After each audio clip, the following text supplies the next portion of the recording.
Hello everyone, welcome to BKG classes. हम लोग पढ़ रहे थे लाइफ प्रोसेसेस और उसमें हमने फर्स्ट टॉपिक डाइजेशन जो है वो पढ़ लिया था।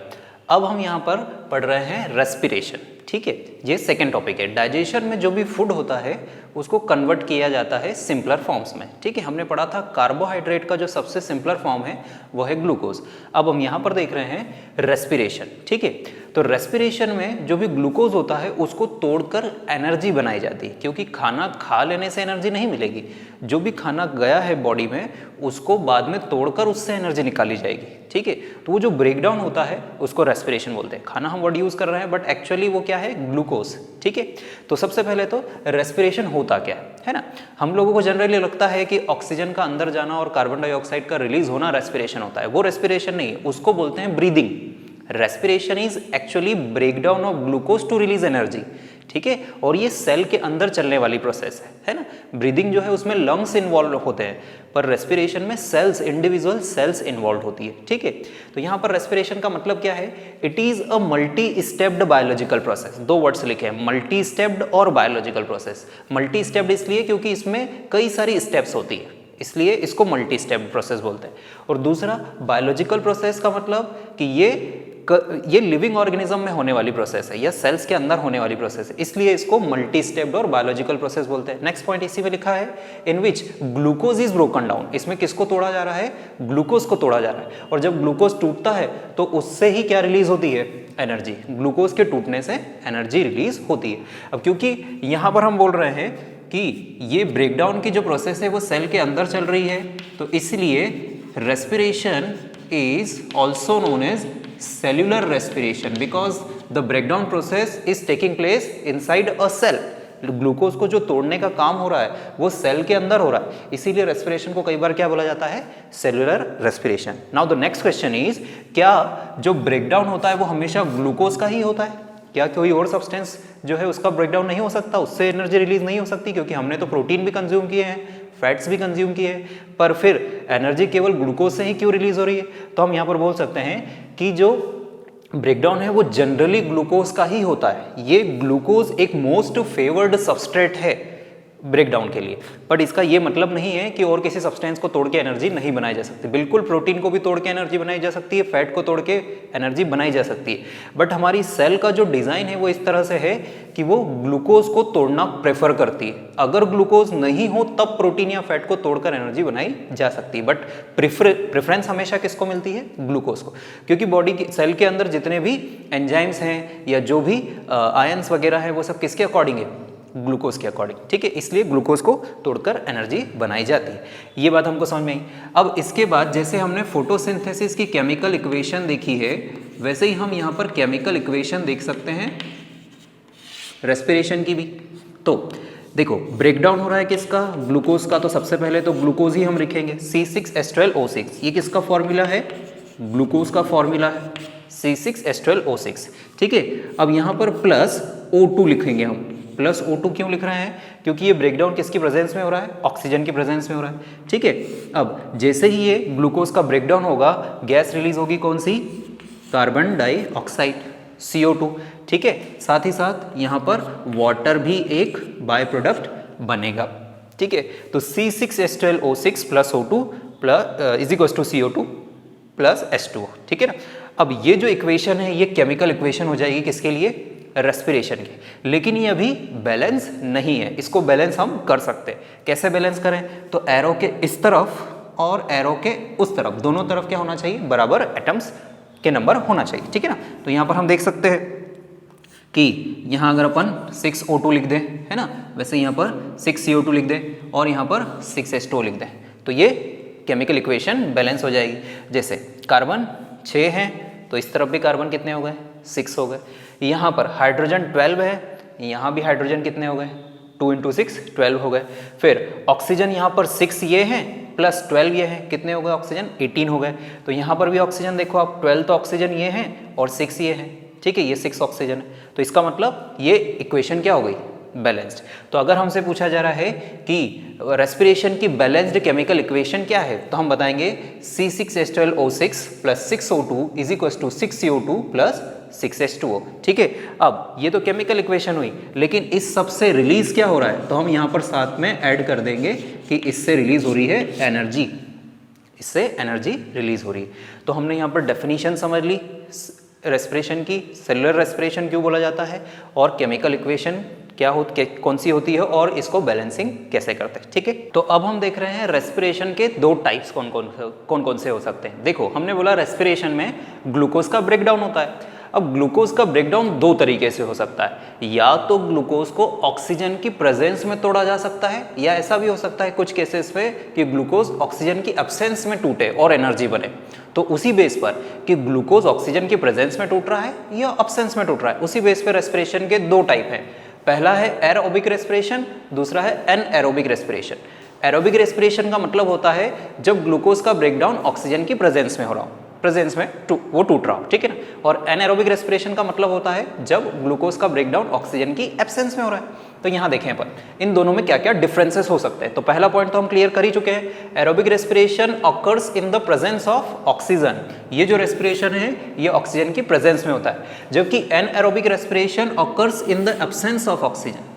ठीक है ना, एरोबिक रेस्पिरेशन ऑक्सीजन की प्रेजेंस में होता है, जबकि एनएरोबिक रेस्पिरेशन ऑक्सीजन की एब्सेंस में होता है। फर्स्ट पॉइंट तो ये है। इसके अलावा एरोबिक रेस्पिरेशन में जब भी ग्लूकोज का ब्रेकडाउन होगा तो वो कंप्लीट ब्रेकडाउन होगा। ठीक है, जब भी ग्लूकोज टूटेगा तो पूरा का पूरा ग्लूकोज टूटेगा। ठीक है, लेकिन यहाँ पर इनकम्प्लीट ब्रेकडाउन होगा ग्लूकोज का, इसीलिए हमने लिखा है in aerobic respiration complete breakdown of glucose occurs, whereas in anaerobic respiration incomplete breakdown of glucose occurs. Glucose जो है वो कंप्लीटली नहीं टूट सकता यहाँ पर। ठीक है, जब भी यहाँ एरोबिक रेस्पिरेशन में ग्लूकोज कंप्लीटली ब्रेक होगा तो इसका मतलब वहाँ उस ग्लूकोज में जितनी भी एनर्जी है वो ज़्यादा पूरी की पूरी निकल जाएगी। इसीलिए हमने लिखा है कि एरोबिक रेस्पिरेशन में एनर्जी ज़्यादा रिलीज होती है, और एनर्जी किस फॉर्म में रिलीज होती है, एटीपी की मॉलिक्यूल के फॉर्म में। ये क्या होते हैं वो हम आगे पढ़ेंगे। अभी हम ये देख सकते हैं कि ज़्यादा एनर्जी रिलीज होती है कितने मॉलिक्यूल्स, एटीपी के 38 एटीपी के मॉलिक्यूल रिलीज होते हैं एरोबिक रेस्पिरेशन के केस पे, है ना, ये ज़्यादा है। जबकि एनएरोबिक रेस्पिरेशन में ग्लूकोज का इनकम्प्लीट ब्रेकडाउन हुआ है और इसीलिए एनर्जी भी जो है वो कम बनेगी, लेस एनर्जी बनेगी। केवल कितने एटीपी, ओनली 2 एटीपीज। ठीक है, एरोबिक रेस्पिरेशन में एनएरोबिक रेस्पिरेशन के कंपैरिजन में 19 टाइम्स यहाँ पर 2 ही एटीपी बन रहा है, जबकि यहाँ पर 38 एटीपी बन रहा है। इसका मतलब 19 गुना ज़्यादा एटीपी किस में बनती है, एरोबिक रेस्पिरेशन में, और एनएरोबिक रेस्पिरेशन में कम बनती है, केवल कितने, 2 एटीपी।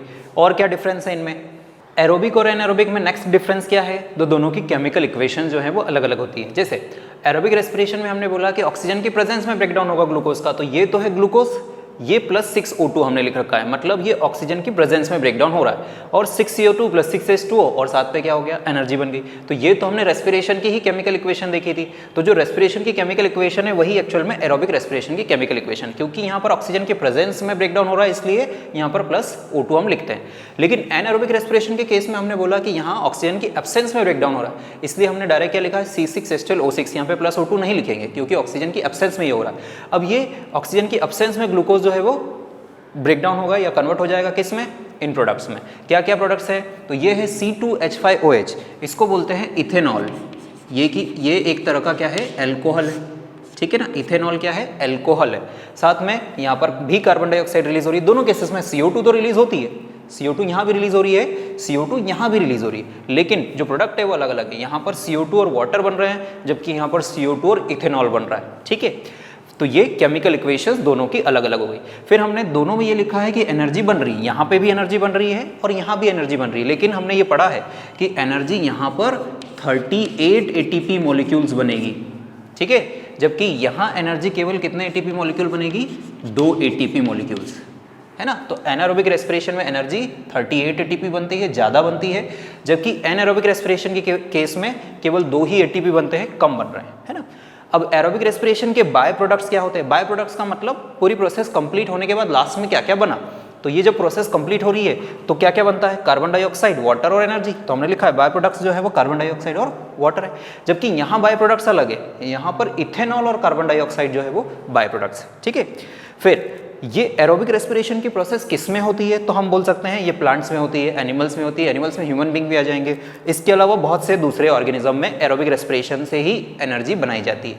जबकि कुछ ऑर्गेनिज्म जैसे कि ईस्ट, वो है एक फंगस, बाकी बहुत से बैक्टीरिया भी ऐसे होते हैं जिसमें एनएरोबिक रेस्पिरेशन होता है। तो ईस्ट और बैक्टीरिया हम याद रख सकते हैं एनएरोबिक रेस्पिरेशन के एग्जाम्पल, जबकि plants, animal and many other organisms वो एग्जाम्पल हो जाएंगे किसके? एरोबिक रेस्पिरेशन के। अब हम देख रहे हैं यहाँ पर एक स्टेप जिसको बोला जाता है ग्लाइकोलाइसिस। हमने ऑलरेडी बोला कि रेस्पिरेशन एक मल्टी स्टेप्ड प्रोसेस है। मल्टी स्टेप्ड प्रोसेस का मतलब होता है जिसको होने में कई सारी स्टेप्स लगती हो। तो रेस्पिरेशन जो है वो कई सारी स्टेप्स में कंप्लीट होता है। उनमें से कई सारी स्टेप्स में से एक स्टेप कौन सी है?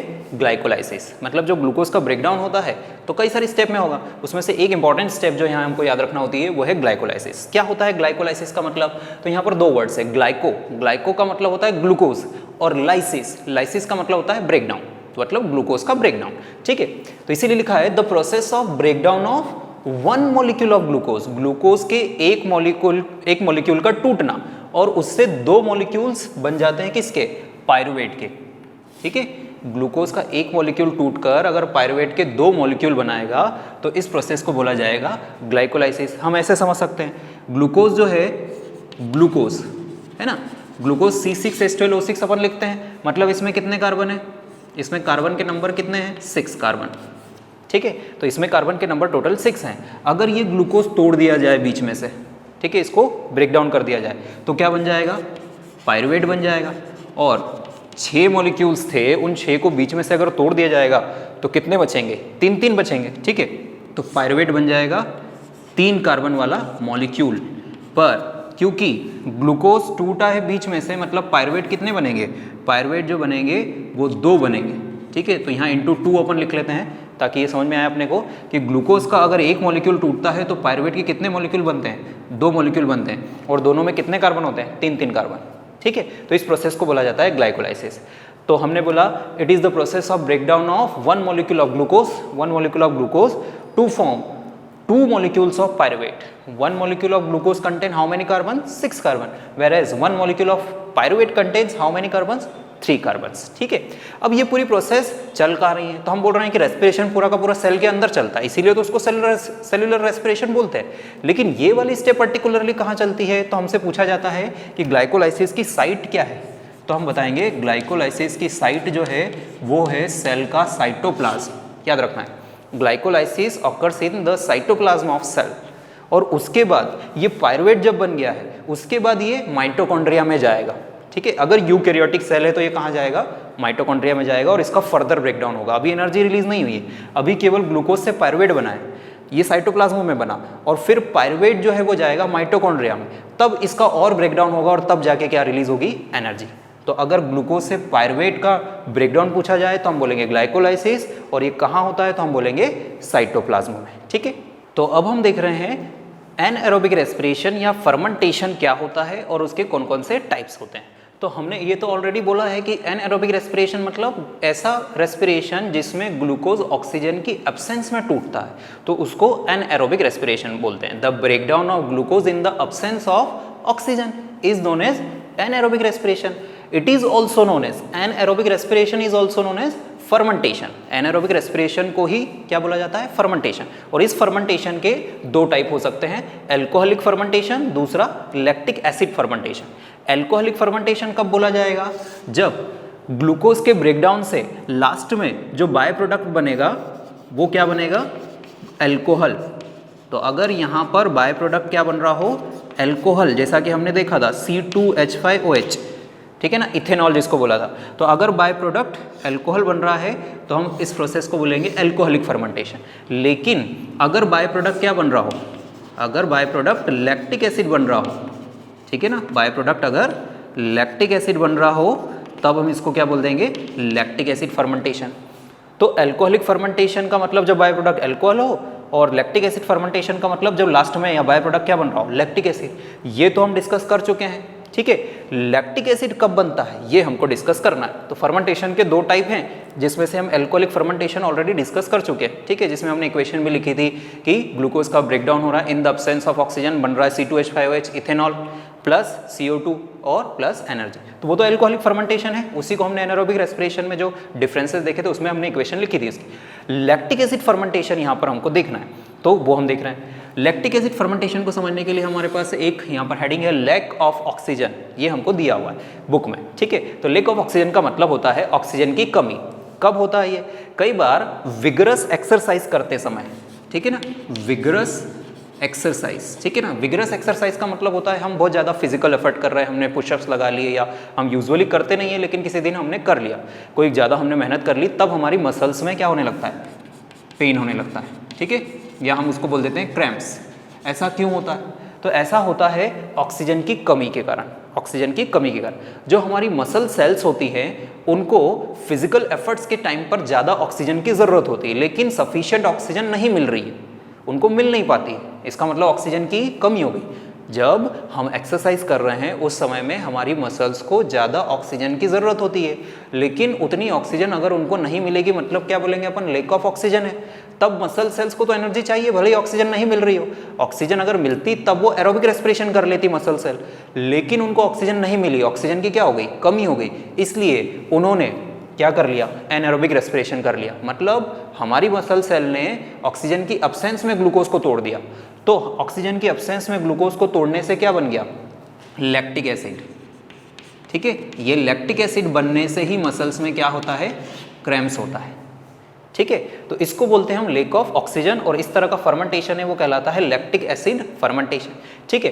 पर क्या ये मसल्स में जो पेन या क्रैम्प्स है वो हमेशा बना रहता है? नहीं, 2-3 दिन में ये पेन अपने आप क्या हो जाता है? खत्म हो जाता है। ऐसा क्यों हुआ? तो ये जो लैक्टिक एसिड बना है इसी के कारण क्रैम्प्स हो रहा था।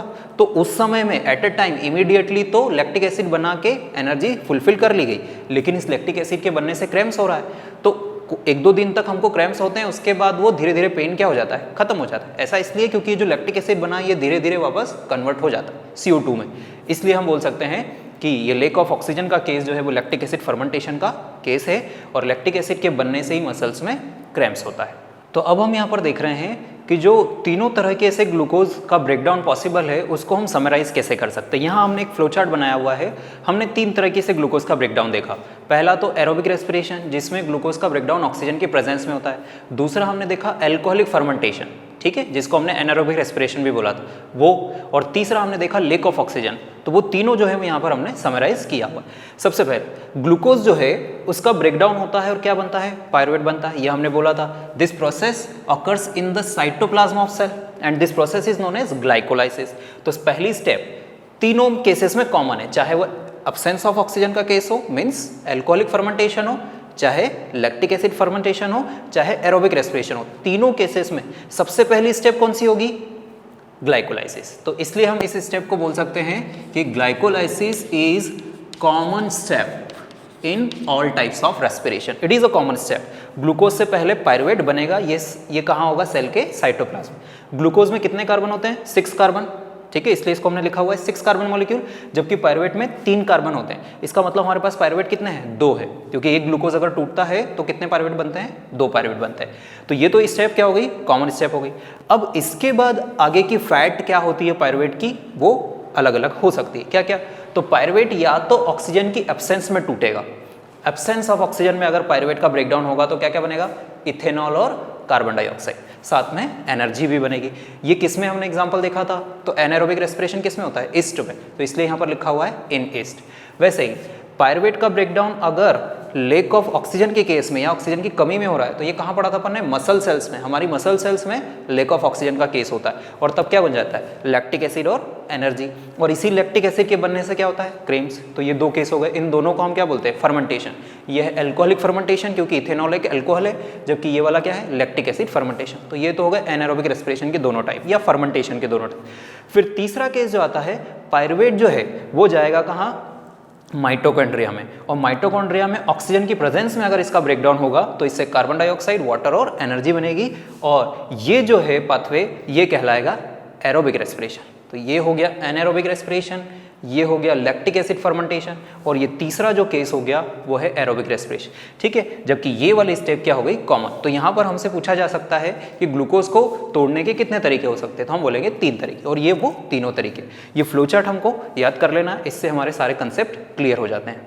तो अब हम यहाँ पर कंसेप्ट समझ रहे हैं एटीपी का। हमने तीनों तरह के रेस्पिरेशन में बोला है कि एनर्जी बनती है, और एनर्जी किस फॉर्म में बनती है, तो हमने बोला था एटीपी के फॉर्म में। नाउ व्हाट इज एटीपी, ये कैसे और क्या काम करती है वो हम देखने वाले हैं। सबसे पहले एटीपी का फुल फॉर्म। एटीपी मॉलिक्यूल जो होते हैं उनका फुल फॉर्म क्या है, adenosine triphosphate, ATP, adenosine triphosphate, ये एटीपी का फुल फॉर्म। ठीक है, इनको बोला जाता है energy currency of the cell. क्यों बोला जाता है वो कंसेप्ट हम यहाँ पर समझ लेते हैं। हमने बोला कि जब भी ग्लूकोज का ब्रेकडाउन होगा, जब भी ग्लूकोज का ब्रेकडाउन होगा क्या रिलीज होगी, एनर्जी रिलीज होगी।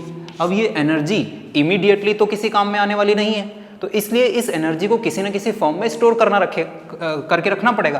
तो इस एनर्जी को स्टोर करने के लिए कौन रिस्पॉन्सिबल है, एटीपी। समझना है, रेस्पिरेशन में ग्लूकोज के ब्रेकडाउन से जो एनर्जी रिलीज होगी उसको स्टोर करके रखने के लिए रिस्पॉन्सिबल कौन है, एटीपी।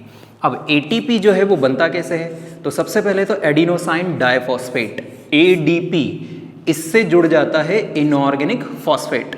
ठीक है, तो इसको लिखा जाता है इस तरह से, इनऑर्गेनिक फॉस्फेट। एडीपी और इनऑर्गेनिक फॉस्फेट दोनों जुड़ेंगे। जब ये जुड़ते हैं तो एडीपी और इनऑर्गेनिक फॉस्फेट के बीच में जो बॉन्ड बनता है वो बॉन्ड जो है वो एनर्जी स्टोर कर लेता है, ये वाली। ठीक है, तो वैसा दिखाई देगा। एक तो ये हो गया एडिनोसाइन, ये पहला फॉस्फेट, तो इस मॉलिक्यूल को क्या बोलेंगे, एडिनोसाइन मोनोफॉस्फेट, क्योंकि अभी इसमें एक ही फॉस्फेट ग्रुप जुड़ा हुआ है। दूसरा इसमें फॉस्फेट अगर जुड़ जाए तो ये हो जाएगा एडिनोसाइन डाइफॉस्फेट, जो हमने लिखा हुआ ये एडीपी है। अब इससे हमको क्या जोड़ना है, इनऑर्गेनिक फॉस्फेट, तो एक और यहाँ पर फॉस्फेट जो है वो आके जुड़ जाएगा, तो ये तीसरा फॉस्फेट हो गया। तो कितने फॉस्फेट हो गए, 3 फॉस्फेट हो गए। इसलिए ये मॉलिक्यूल अब क्या कहलाएगा, एडिनोसाइन ट्राइफॉस्फेट या एटीपी, 1, 2 एंड 3 फॉस्फेट्स। और ये वाला जो बॉन्ड बना है, इसी बॉन्ड में एनर्जी स्टोर हो जाएगी, यहाँ पर ये एनर्जी स्टोर हो जाएगी। ठीक है, जब भी जरूरत होगी इस बॉन्ड को तोड़ दिया जाएगा, जैसे ये बॉन्ड को तोड़ा जाएगा एनर्जी रिलीज हो जाएगी। ठीक है, इसीलिए तो एटीपी को क्या बोला, energy currency of the cell. और जैसे ही ये बॉन्ड टूटा मतलब ये फॉस्फेट अलग हो जाएगा, और ये फॉस्फेट अगर अलग हुआ तो ये मॉलिक्यूल वापस क्या बन जाएगा, एटीपी बन जाएगा। फिर से इससे कोई नया फॉस्फेट, इनऑर्गेनिक फॉस्फेट जुड़ सकता है और फिर से एनर्जी स्टोर हो सकती है ना। अगर इस बॉन्ड को तोड़ा जाए तो कितनी एनर्जी रिलीज होगी इस बॉन्ड को तोड़ने से, तो यहाँ पर हम याद रख सकते हैं 30.5 किलो जूल पर मोल एनर्जी रिलीज होगी। ये याद रख सकते हैं हम कि अगर एटीपी के इस बॉन्ड को तोड़ा जाए तो कितनी एनर्जी रिलीज होगी, 30.5 किलो जूल पर मोल। ठीक है ना, ये जो एनर्जी रिलीज हो रही है उसका क्या क्या सेल यूज कर सकती है, तो हो सकता है सेल प्रोटीन सिंथेसिस में इसका यूज करे, या फिर डीएनए को कॉपी करने में, या और भी वेरियस एक्टिविटीज में सेल इस एनर्जी का यूज कर सकती है। तो यह है कंसेप्ट एटीपी का। सबसे पहले हम देख रहे हैं डे टाइम में, दिन के समय में, क्योंकि सनलाइट अवेलेबल होती है ना, दिन के समय में क्या अवेलेबल होगी, सनलाइट अवेलेबल होगी। तो इसका ये मतलब हुआ कि प्लांट इस समय में क्या कर सकते हैं, सनलाइट अवेलेबल है मतलब फोटोसिंथेसिस वो कर सकते हैं। तो रेस्पिरेशन और फोटोसिंथेसिस का क्या रिलेशन रहता है दिन के समय में, हम वो समझ सकते हैं यहाँ पर। देखो, रेस्पिरेशन का मतलब होता है ब्रेकडाउन ऑफ ग्लूकोज। तो मान लिया कि ये हमारे पास है ग्लूकोज के ब्रेकडाउन की स्टेप, तो जैसे ग्लूकोज का ब्रेकडाउन होगा क्या रिलीज होगी, कार्बन डाइऑक्साइड रिलीज होगी, साथ में वाटर भी रिलीज होगा। ठीक है ना, क्योंकि सनलाइट अवेलेबल है इसलिए इस CO2 का यूज कर लिया जाएगा किसके, कौन सी प्रोसेस को करने के लिए, फोटोसिंथेसिस करने के लिए। हमने ये पढ़ा है कि फोटोसिंथेसिस के लिए रॉ मटेरियल क्या है, कार्बन डाइऑक्साइड। तो during day time the CO2 evolved by the breakdown of glucose is utilized for photosynthesis। Respiration में जो CO2 निकली है वो कहाँ यूज हो जाएगी, फोटोसिंथेसिस। और हमको ये भी पता है कि फोटोसिंथेसिस का बाय प्रोडक्ट क्या है, ऑक्सीजन। अब इस ऑक्सीजन की इस समय में कोई ज़रूरत नहीं है, तो ये ऑक्सीजन क्या हो जाएगी, रिलीज हो जाएगी। ठीक है, ऑक्सीजन रिलीज। तो दिन के समय में कौन सी गैस रिलीज होती है, ऑक्सीजन। प्लांट्स कौन सी गैस रिलीज करते हैं, ऑक्सीजन। इसके अपोजिट बात करें हम, ये तो हमने कौन सा देखा, डे टाइम। इसके अपोजिट बात कर सकते हैं हम नाइट टाइम। ठीक है, नाइट टाइम में क्या होगा, तो यहाँ देखिए हम कि दिन के समय में तो सनलाइट अवेलेबल थी, तो जो CO2 रिलीज हुई रेस्पिरेशन से वो फोटोसिंथेसिस के काम में आ गई। पर रात के समय में प्लांट जो भी रेस्पिरेशन करेंगे, क्या उससे जो CO2 जनरेट होगी, क्या उसको वो फोटोसिंथेसिस में यूज़ कर पाएंगे, बोलेंगे नहीं।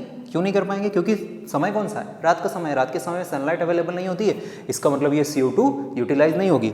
इसलिए रात के समय में प्लांट कौन सी गैस रिलीज करते हैं, CO2 रिलीज करते हैं। तो हमको ये कंसेप्ट यहाँ पर समझना पड़ेगा कि डे टाइम में सनलाइट अवेलेबल होने के कारण ग्लूकोज के ब्रेकडाउन से जो CO2 रिलीज होती है वो इमीडिएटली किस में यूज हो जाएगी, फोटोसिंथेसिस। और इस फोटोसिंथेसिस से जो गैस रिलीज होगी वो ऑक्सीजन होगी और इसको प्लांट दिन के समय में बाहर एनवायरनमेंट में रिलीज करते हैं। रात के समय में क्योंकि सनलाइट अवेलेबल नहीं होती है इसलिए प्लांट CO2 को यूटिलाइज नहीं कर पाते और रात के समय में प्लांट कौन सी गैस रिलीज करते हैं, कार्बन डाइऑक्साइड रिलीज करते हैं। ठीक है, अब ये दोनों गैसेस ऑक्सीजन और कार्बन डाइऑक्साइड का जो भी एक्सचेंज होगा प्लांट और एनवायरनमेंट के बीच में वो हमेशा किससे होगा, तो हम पढ़ चुके हैं इनको, पोर्स जो प्रेजेंट होते हैं लीफ की सरफेस पर उनको बोलते हैं stomata. Gaseous exchange of oxygen या CO2 occurs through stomata.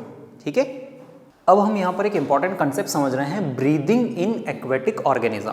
Aquatic organism में ब्रीदिंग कैसे होती है? ब्रीदिंग का मतलब होता है intake of oxygen and release of CO2। अगर हम हमारी बात करें ह्यूमन बींग्स की या दूसरे कोई भी एनिमल्स की बात करें जो ज़मीन पर रहते हैं, ठीक है, तो जो ज़मीन पर रहने वाले ऑर्गेनिजम्स होते हैं उनको हम बोलते हैं टेरेस्ट्रियल ऑर्गेनिजम्स। ज़मीन पर रहने वाले ऑर्गेनिजम्स को हम बोलते हैं टेरेस्ट्रियल ऑर्गेनिज्म। टेरेस्ट्रियल ऑर्गेनिज्म में ब्रीदिंग कैसे होती है, तो जो हमारे आसपास एयर है उसमें से हम ऑक्सीजन लंग्स के थ्रू ले लेते हैं और उसके बदले में इन्वायरमेंट में क्या रिलीज कर देते हैं, CO2 रिलीज कर देते हैं। पर क्या पानी में रहने वाले ऑर्गेनिज्म, जिनको हम पानी में रहने वाले ऑर्गेनिज्म को बोलते हैं एक्वेटिक ऑर्गेनिज्म, जमीन पे रहने वालों को बोलते हैं टेरेस्ट्रियल ऑर्गेनिज्म। तो अगर पानी में रहने वाला कोई ऑर्गेनिज्म है जो एक्वेटिक ऑर्गेनिज्म है उसको ब्रीदिंग करना है तो क्या वो भी एटमॉस्फेयर की ऑक्सीजन का यूज़ करेगा, तो हम बोलेंगे नहीं, वो ऑक्सीजन जो यूज़ करेगा वो पानी में घुली हुई ऑक्सीजन यूज़ करेगा और उस ऑक्सीजन को हम क्या बोलते हैं, डिजॉल्व्ड ऑक्सीजन। ठीक है, या शॉर्ट में इसी को बोल देते हैं DO। ठीक है, जबकि टेरेस्ट्रियल ऑर्गेनिज्म कोई रहेगा तो वो कौन सी ऑक्सीजन यूज करता है, तो हम बोलेंगे एटमॉस्फेरिक ऑक्सीजन। अगर टेरेस्ट्रियल ऑर्गेनिज्म जो रहेगा उसकी बात की जाएगी तो एटमॉस्फेरिक ऑक्सीजन, लेकिन एक्वेटिक ऑर्गेनिज्म कौन सी ऑक्सीजन यूज करता है, डिजॉल्व्ड ऑक्सीजन। ठीक है, अब पानी में घुली हुई ऑक्सीजन जो है उसको हम फिश के एग्जाम्पल से समझ सकते हैं कि वो कैसे एंटर करती है और कैसे CO2 रिलीज होती है। ना सपोज ये कोई फिश है, ठीक है, हमने मान लिया कि ये एक फिश है ना, तो फिश की बॉडी में प्रेजेंट होते हैं गिल्स। ठीक है, यहाँ पर गिल्स प्रेजेंट होते हैं, तो पानी है इसके आसपास चारों तरफ, उस पानी में कौन सी ऑक्सीजन है, डिजॉल्व्ड ऑक्सीजन। डिजॉल्व्ड ऑक्सीजन वाला जो वाटर है, ठीक है, डिजॉल्व्ड ऑक्सीजन वाला जो वाटर है वो एंटर होगा माउथ के थ्रू। माउथ के थ्रू एंटर होने के बाद वो जाएगा कहाँ, इन गिल्स पे, और यहाँ पर ऑक्सीजन जो है उस वाटर में से निकाल के बॉडी में पहुंचा दी जाएगी और उसके बदले में गिल्स से क्या रिलीज हो जाएगी, CO2। तो सीक्वेंस क्या है, पहले तो ऐसा वाटर जिसमें डिजॉल्व्ड ऑक्सीजन रहेगी वो माउथ के थ्रू एंटर होगा, गिल्स पे जाएगा, तो गिल्स पे एक्सचेंज ऑफ गैसेस होगा, मतलब ऑक्सीजन बॉडी में चली जाएगी और बॉडी की जो कार्बन डाइऑक्साइड है वो गिल्स पे आएगी और वहाँ से उसको रिलीज कर दिया जाएगा। ठीक है, तो ये इस तरह से गैसेस एक्सचेंज चलता है फिश में या और भी कोई जो एक्वेटिक ऑर्गेनिज्म है उनमें। Now what is important here कि जो रेट है रेस्पिरेशन की या हम बोल सकते हैं ब्रीदिंग की, है ना, जो रेट है ब्रीदिंग की एक्वेटिक ऑर्गेनिज्म में वो फास्टर होती है, किसके कंपैरिजन में, टेरेस्ट्रियल ऑर्गेनिजम्स के कंपैरिजन में। ऐसा इसलिए because the amount of dissolved oxygen in water is very less when compare to atmospheric oxygen. पानी में जो घुली हुई ऑक्सीजन है उसका अमाउंट कम है, इसलिए ये जो एक्वेटिक ऑर्गेनिजम्स होते हैं वो तेजी से ब्रीदिंग करते हैं, जबकि जो टेरेस्ट्रियल ऑर्गेनिज्म है वो नॉर्मल रेट से ब्रीदिंग करते हैं क्योंकि सफिशिएंट ऑक्सीजन, एटमॉस्फेरिक ऑक्सीजन जो है वो सफिशिएंटली आसपास प्रेजेंट है। तो यहाँ दो इंपॉर्टेंट कंसेप्ट हमको समझ में आ गए, डिजॉल्व्ड ऑक्सीजन की क्या, डिजॉल्व्ड ऑक्सीजन और कैसे डिजॉल्व्ड ऑक्सीजन जो है वो अंदर जाती है और ब्रीदिंग रेट फास्टर क्यों होती है। अब हम यहाँ पर देख रहे हैं कुछ एनिमल्स में अलग अलग रेस्पिरेटरी ऑर्गन्स कौन कौन से हो सकते हैं। जैसे सबसे पहला हमारे पास लिखा है अर्थवर्म। अर्थवर्म जो है वो ब्रीदिंग या यूँ बोल सकते हैं एक्सचेंज ऑफ गैसेस अपनी मॉइस्ट क्यूटिकल या स्किन से करता है। अर्थवर्म जो है उसकी स्किन हमेशा मॉइस्ट होती है और वो उसी से एक्सचेंज ऑफ गैसेस करता है, कोई स्पेसिफिक उसके पास ऑर्गन नहीं है। जैसे हमारे पास लंग्स हैं वैसे अर्थवर्म के पास कोई स्पेसिफिक ऑर्गन नहीं है गैसेस एक्सचेंज के लिए। वो कैसे कर रहा है, अपनी मॉइस्ट स्किन से या क्यूटिकल से। कॉकरोच या दूसरे और भी कई सारे इंसेक्ट्स जो होते हैं वो ट्रेकियल सिस्टम से ब्रीदिंग करते हैं या गैसेस एक्सचेंज करते हैं। फिर फिश की बात आती है। फिश का हमने कंसेप्ट समझा है कि फिश जो है वो गैसेस एक्सचेंज किसकी हेल्प से करती है, गिल्स की हेल्प से करती है, ठीक है। जबकि ह्यूमन बींग्स जो हैं वो या फिर और भी कई सारे एनिमल जो हैं वो लंग्स की हेल्प से गैसेस एक्सचेंज करते हैं, ब्रीदिंग करते हैं। और जब भी लंग्स की हेल्प से रेस्पिरेशन या ब्रीदिंग की जा रही है तो उसको हम बोलेंगे पल्मोनरी रेस्पिरेशन। लंग्स की हेल्थ से अगर ब्रीदिंग की जा रही है या रेस्पिरेशन हो रहा है तो उसको बोला जाएगा पल्मोनरी रेस्पिरेशन। तो ये हमने पूरा कंसेप्ट समझ लिया अलग अलग एनिमल्स के बारे में, ठीक है।